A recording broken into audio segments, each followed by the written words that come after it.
Testing supplies I'm using today. For testing today, I'm using coconut soy C6 from the Flaming Candle.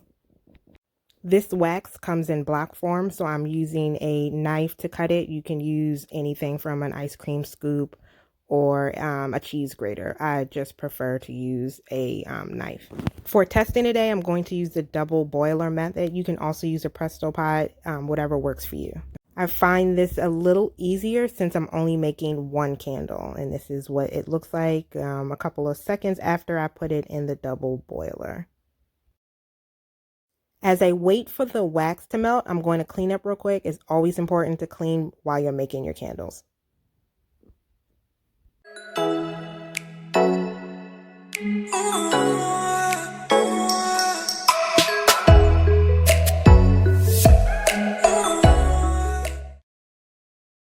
And don't forget to clean the inside of your vessels.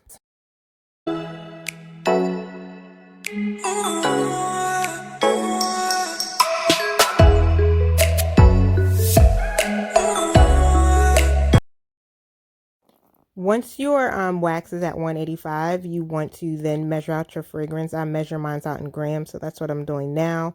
And then I'm going to pour my fragrance oil into the wax, stir it around for about a minute to make sure it's incorporated really good. And then I'm going to pour it in the vessel.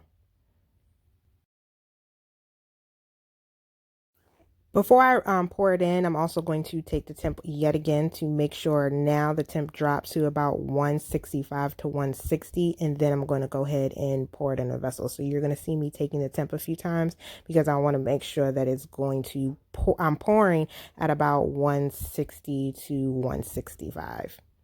Pouring at this temp gives good glass adhesion. That's why I usually pour between 160 and 165.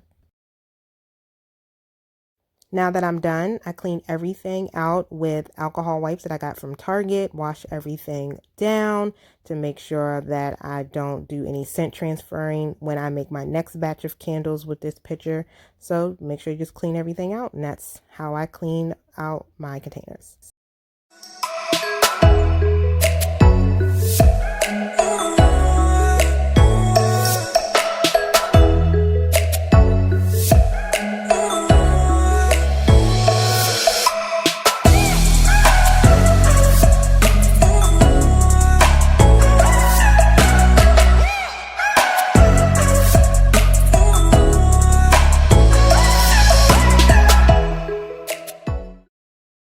Thank you for watching today. Subscribe, like, and share.